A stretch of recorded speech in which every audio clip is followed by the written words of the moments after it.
paying all this, when you're making all this payment, you should always know and have in the back of your mind why you're doing all of this. You're not just doing it because you want to give some government your money, but you're doing it for some certain reasons. Advocacy and diplomacy. This will support efforts to gain international recognition and advocate for Biafran rights. Now, just like Michael said, I'm going to point again. We need more Elias on our side. We need more of Elias on every side that Biafrans are. Because with more of Elias, oh my goodness, the whole world will speak, listen, eat, and dream Biafra. Because Elias, our friend, has done a great job in making sure that our dreams, our voices are heard. It shouldn't only be heard in Washington, D.C., but in every corner where Biafrans exist. Just like the CEOs took all the trips she took. When we have more of Elias by your contribution, which will help us achieve that dream, it will be a walkthrough whenever we make any step towards this liberation. Self-reliance.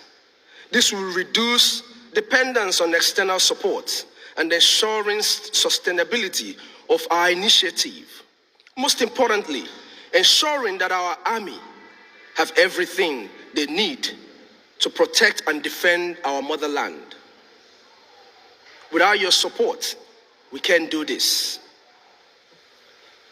Now, when we talk about shared responsibility, I want us all to come with me. Shared responsibility strengthens unity. When there is shared responsibility amongst brothers, there is unity because you're working towards same purpose. Imagine if 500,000 Biafrans in the United States, which of course has over 2.5 million Biafrans, each sacrifice $5, the cost of a coffee, in one day, just $5. This simple act could raise 2.5 million ejema in a week. We have the number, we have the population, and we must use what we have. When we were sent on exile in different countries in the world, this was the reason why Okika Abiyama made it possible for us to succeed wherever we are. Multiply this effort across Canada, Europe, and all the parts of the world where Biafrans, of course, live. And the potential becomes monumental.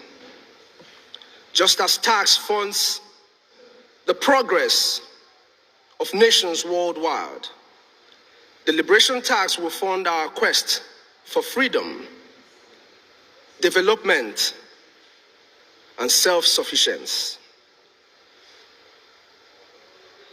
Now, don't think there is no reward to your contributions. The rewards comes in different phases and forms. The cost of liberation is high, yes, we know, but the reward is immeasurable. By paying your liberation tax, you're not just funding the fight. You are investing in the future of Biafra. That Biafra that you and I speak of, that heaven on earth, that is where you're putting your investment.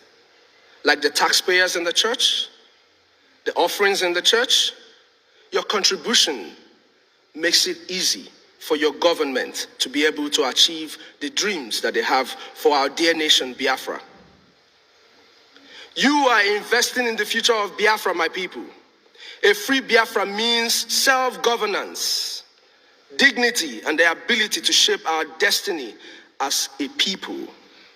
When you make these contributions, when we are able to do what we are supposed to do, we will make the decisions that pertains and concerns the people of Biafra, all by ourselves. When we contribute, we also show the world that Biafrans are united and determined. Remember, it is a shared interest. It's a shared goal that we are all putting together. So we are giving the world that picture of the Biafra that we have always all known. Our collective actions demonstrate that even the smallest contributions, I made mention of $5. Onyendu once told us in the United States to make a contribution of $1 each. That's because he knows the population of our people. I am just lucky to be the seventh of Onyendu and the seventh of the Biafran people. So I will always make reference to what my leader has said, so that if you don't listen to me, you can listen to Onyendu. The Igbo saying, "Aini nyukoma milionu." Thank you very much. Ndibani, my people, it is time for us to nyukolama milionu.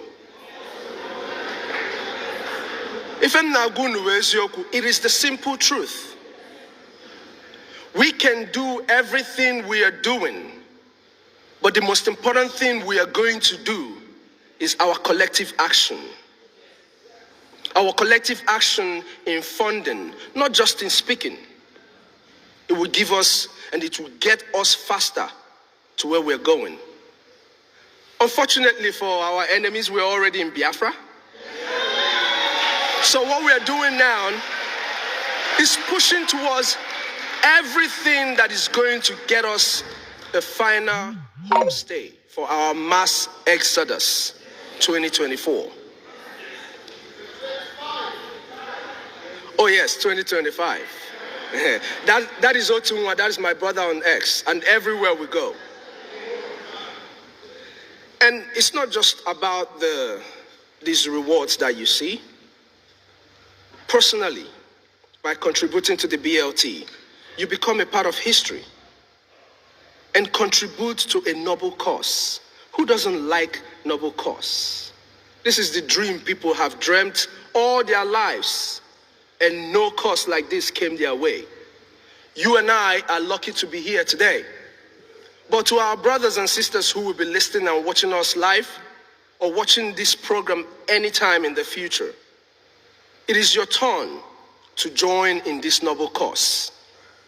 It is a dream far too long, and this dream has got to come to a fruition. It is our time to let the world know.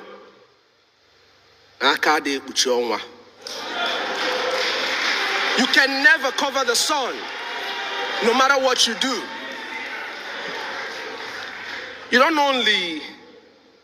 only contribute to a noble cause, but you gain the sense of ownership in the development of a liberated United States of Biafra. You know, that's a big legacy. I'm sure every one of us would like to be a part of this legacy.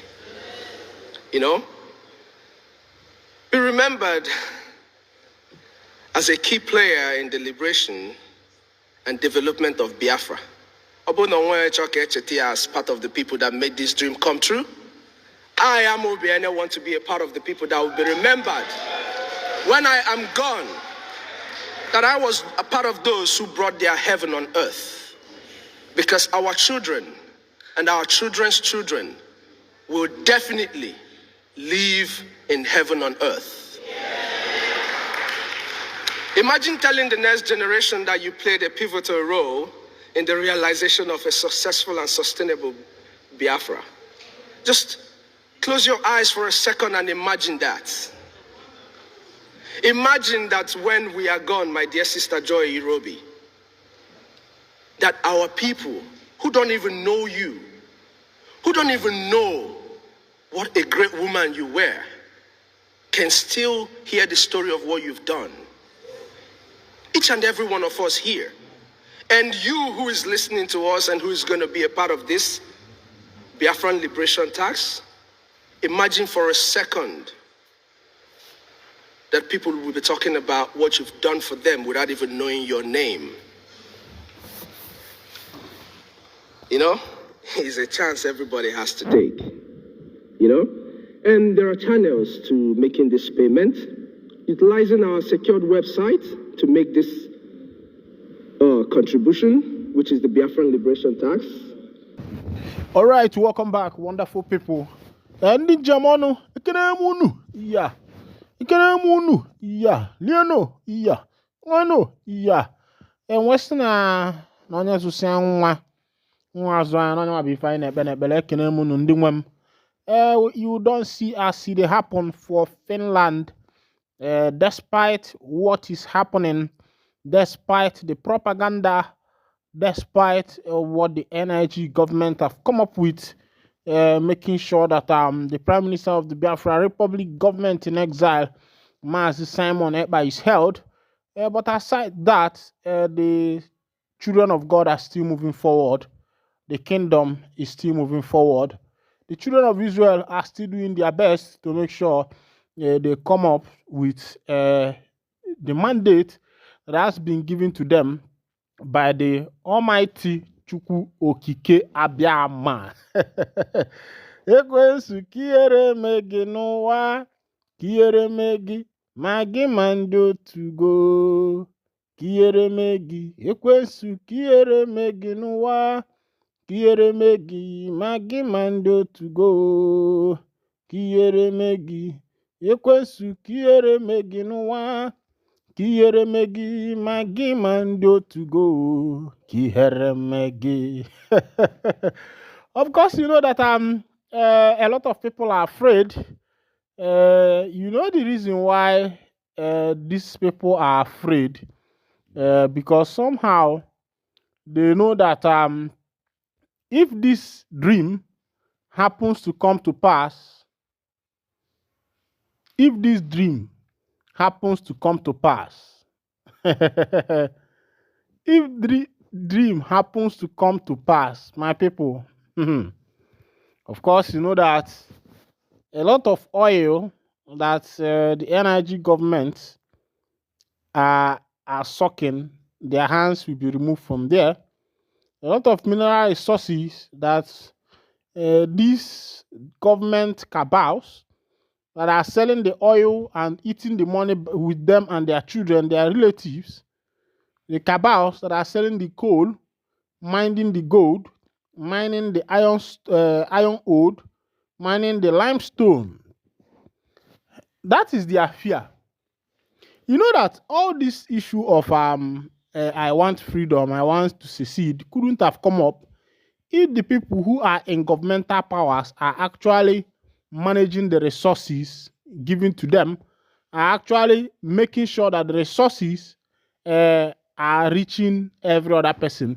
Meanwhile, before I continue, you know that these people are kicking against Mazi Simon Ekpa, but they say he's the one causing the insecurity in Nigeria. How about the BH, the Boko Haram boys? As it is now, they have done another one. They recently abducted 4 NSCDC officers in ambush. This one happened in Niger State. One of them is missing. They killed 4 of them. Nigeria Civil Defense Corps. The BH boys killed 4 of them. And according to the information, that one is missing. Now, the question I want to ask, is he also Simon Ekpa, Nwaben Joko? Is he also the one that is doing this one? Because he has been there, let's say for like 3 to 4 days now. We have not heard from him. Is he also the one that is giving these people the command, the BH, the Fulanis that are fighting for jihad?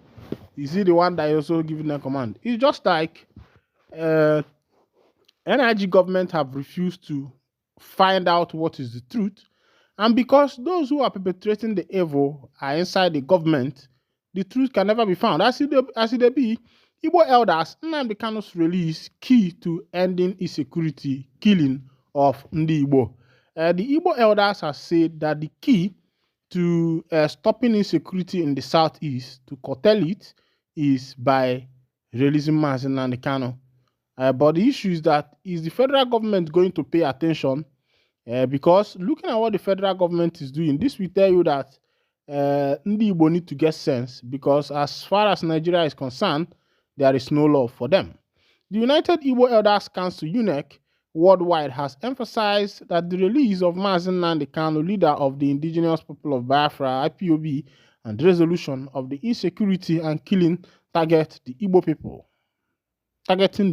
people, particularly the youth, are their primary concern. In a statement issued by Justice Alpha Ibama, Director General, and Professor Obasi Igwe, Director Media and Publicity, UNEC expressed discontent over the unlawful detention and torture of Nnamdi Kanu and other detained Igbo individuals. These injustices, they noted, have overshadowed the celebratory mood of an upcoming awards event being organized by their sister body, the Great Igbo Achievers Legacy. The elders, however, endorsed the award, acknowledging its potential to motivate the recipient and inspire excellence among Igbo people despite the current hardship. Igbo Unity and Development (UNEC) called for the restoration of Igbo unity and emphasized the need to address historical grievances such as the economic blockade since 1967. Infrastructure renewal, the group highlighted the urgent need for dredging and modernizing Igbo coastal ports, Iguacha, Obane, and Obopo, to reconnect the interior and reinvigorate economic activities. Counterbalancing national development, they advocated for the establishment of an Eastern Development Hub to complement the existing Western Hub in the Yoruba region. On Ohaneze leadership rotation, the group reaffirmed their stance on rotating the Ohaneze presidential position to Rivers Igbo as part of effort to strengthen Igbo unity. Rejection of anti-Igbo narrative, they condemned the geopolitical restructuring that marginalized the Igbo and dismantle might about the Igbo being landlocked. My people, I don't see as it happen for that one. This is coming from Ndi Igbo elders. It seems as if Ndi Igbo forget so soon. They are now, wagging their tail just like a dog that is happy when the owner comes back.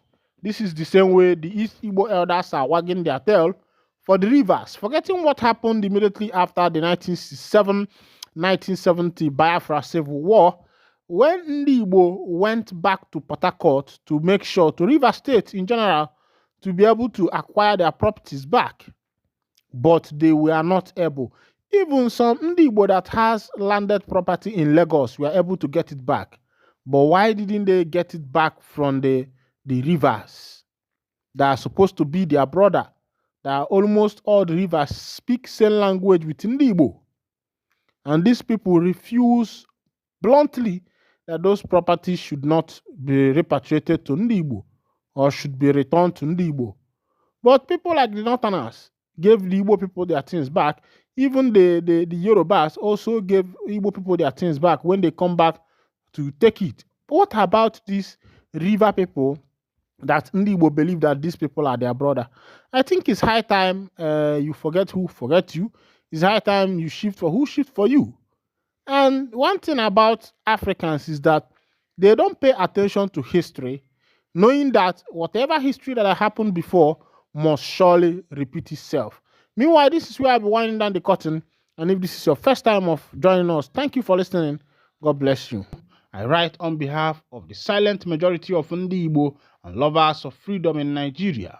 Some of us worked hard to build the APC with you to bring about positive change in the country, but you and President Buhari turned the APC to a weapon of oppression and looting of the people's wealth, he stated. Arising from your dispute election against Peter Obi and Atiku Abubakar, you have related with Ndi Igbo and most Nigerians as if we are a conquered people. Mr. President, be it known to you that neither Ndi Igbo nor any ethnic group has been conquered by you. We are free men and women, and we will resist you and your agents of subjugation. You have used the case of the unlawful and malicious detention of Mazen Nnamdi Kanu as a pawn on a chessboard, This is time for you to free Nnamdi Kanu unconditionally. Your continued and unlawful detention of Mazi Kanu is an affront on all Ndi Igbo and all lovers of freedom. Mr. President, please be reminded that all those who have a hand in the kidnap, arrest, unlawful rendition, malicious prosecution, and illegal detention of Mazi Nnamdi Kanu starting from President Ruto of Kenya have been put to shame.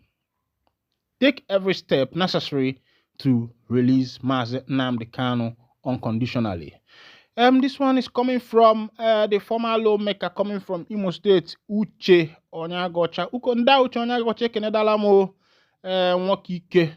It is not easy for a statesman to come out and speak the truth. And if you decide not to speak the truth, you die with the truth. Look at what just happened. At the first time when Kanu was extraordinary rendition from Kenya to Nigeria and incarcerated into the DSS detention starting from 2021 till date, that happened on July 2021. The Igbo statesman then Obiozo, later on Emmanuel Iwanyanwu, people like Ifeanyi Ubadem, they refused to come out to speak for their brother. They refused to come out to speak for their brother, to talk about him. Later on, Iwanyanwu took over office. He became the President General of Ohanezendigbo. They started their plans, how they are going to, make sure that Mazi Nnamdi Kanu comes out of the DSS detention. Even the present governor of Anambra State, they started making plans. They started using Kanu to chase clout, to bring Ndi Igbo closer to them. And at every point, at every time, at every junction, what these people do is to come to social media and tell the people how we have been fighting for Kanu, we are trying to meet the presidency, we are doing this. Then I was asking, the president of Ohanezendigbo, Iwanyanwu, as the president of Ohanezendigbo, you have the right to meet the president face to face. It's not even about writing letter to the president or sending a memo to the president. You have the right as president of Ohanezendigbo to go and meet the president face to face. It is your right, because these are the people you are representing. As a president of Ohanezendigbo, you are just like a president to Ndi Igbo. So, but these Igbo leaders, I don't know whether they are doing it out of guile. I want the too much. I don't know whether they are doing it out of guile, or maybe they are just doing it because they want to do it, or maybe it's because of the money. They don't want to speak about the sitting government because of one business or the other that they have. But the question is now, where is Emmanuel Iwanyanwu? Where is Ifeanyi Uba? Where are these people? They are nowhere to be found. They are gone and forgotten. Now, Uhuru of Kenya is now suffering his own shame too. Ruto of Kenya, President Ruto of Kenya, in whose tenure this thing happened, in your government, in your tenure, you were there, people came into your country and extraordinary renditioned a man who came into your country with another passport. They whisked the man away from your country, and when you were asked, your country could not give any account, but everybody knew that the last place Mazi Nnamdi Kanu landed was in Kenya. After 8 years, 8 days, Kanu was nowhere to be found until he was found, and he was able to explain what had happened to him after he was beaten, battered, broken. Now, and I am asking, what type of government are these African leaders operating? The government that makes sure that the people are suppressed, the government that makes sure that the people does not have the right to exercise their franchise rights, that people does not have the right to exercise their political rights. Yes, they told us that your voter's card is your power. But you see them buying themselves into power. They bought themselves into power. Now in Kenya, there is protest. Now in Nigeria, there is protest. And what is the modus operandi? What is the cause of the protest? It is because the people are angry. There is hunger, there is starvation, there is scarcity of wealth, scarcity of food, scarcity of all form of social amenities, which is supposed to be the first work of the government. Now, my question is, what is even the work of the government? Of course, you know that we have the government as a mercenary and we have the government as a body. I'm talking about the mercenaries that run the government. What is their work? These people earn their salaries in millions. They just come to the House of Senate, deliberate, do this, deliberate, they earn in millions. But after the deliberation, after cutting out the budget for the year, the question is, what is this budget being used for? That's the question you ask yourself. Sometimes you should ask yourself, as a citizen in Nigeria, what has the government actually done for you? Your parents paid your school fees from primary to university, or somehow maybe your parents don't have, you are the one that sponsored yourself and you graduated. And after that, after graduating with your own money, you go and work for the government. Upon working for the government, they still will not pay you your full salary. It is still the same government that will deduct a particular amount from your salary as your gratuity or your pension. And when it's time for this pension to be paid, it will not be paid to you. It is not even that you are begging the government for money. This is the money you worked out for yourself. And the government was saving it for you for 35 years. And it is believed that when you finish from office, you are going to be using this money, taking some part of it every month to be taking care of yourself.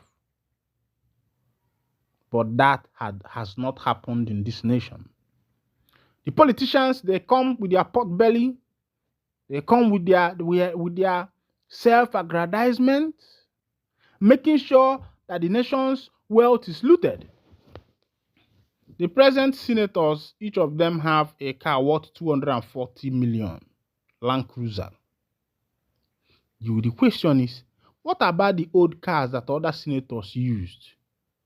Or is it that if a senator, they buy a car for a senator, that car automatically becomes the senator's own?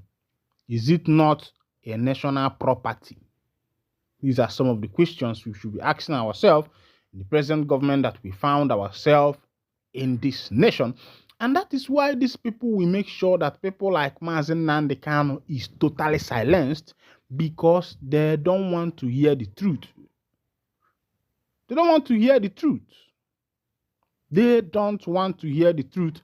These leaders does not want to hear the truth.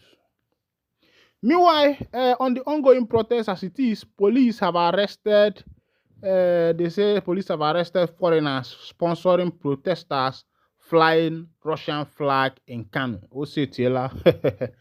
They say na foreigners, now then they sponsor the protests that people are using Russian flag to protest in Kano. And I say, wow, wow, wow, wow, wow. Because the protest is going, and these people are saying Putin is coming. Vladimir Putin is coming. Putin, help Nigeria. And you are telling me that that foreigners are the ones who are involved. Oh my God. Sometimes these people tend to use our brain. Oh. A foreigner came into Nigeria and he's doing all these things. This foreigner, does he have papers? Has he acquired a citizenship card? Has he paid his taxes as a foreigner? Of course, you know that first of all, if you land into a nation, there are some legal processes you will pass before becoming a citizen, to even have a bank account to operate in that nation. I don't know if that works in Nigeria. Meanwhile, as it be, the Kano Police Command says its operative have arrested several foreign nationals suspected to be sponsors of the End Bad government protest in the state. Salman Dogo, The police commissioner in Kano spoke on Tuesday after a meeting with Abba Yusuf, the governor of the state. Protesters started waving foreign flags in Kano on August 1st, the first day of the protest. The protesters waved Russian flag and called on President Vladimir Putin to intervene in Nigeria. This trend spread to Jos, Kaduna, and Abuja, where protesters trooped to the street with Russian flags. Dogo said development raised concern among security agencies, leading them to arrest the foreign suspects after intensified operation. The police and other security agencies will clamp down on anyone attempting to tamper with the security of the state, Dogo said. The police commissioner said authorities are taking necessary steps to ensure peace and order to returns in the state, adding that the governor has also relaxed the 24 hours curfew to now run from 6 a.m. to 6 p.m. Christopher Musa, Chief of Defense Staff, CDS, had warned that it is a treasonable offense for NBAT government protesters to fly foreign flags in the country. The CDS assured that security agencies will continue to defend the nation's democracy. My people now don't see as they happen for that matter. Cat was everywhere, cat, dog, and everywhere. Meanwhile, welcome back. If this is your first time of joining us on this wonderful channel, kindly go ahead and subscribe, like, comment, share, and also remember to all your notification buttons so that whenever our news drop, you'll be the first we'll collect them. Thank you for listening. God bless you.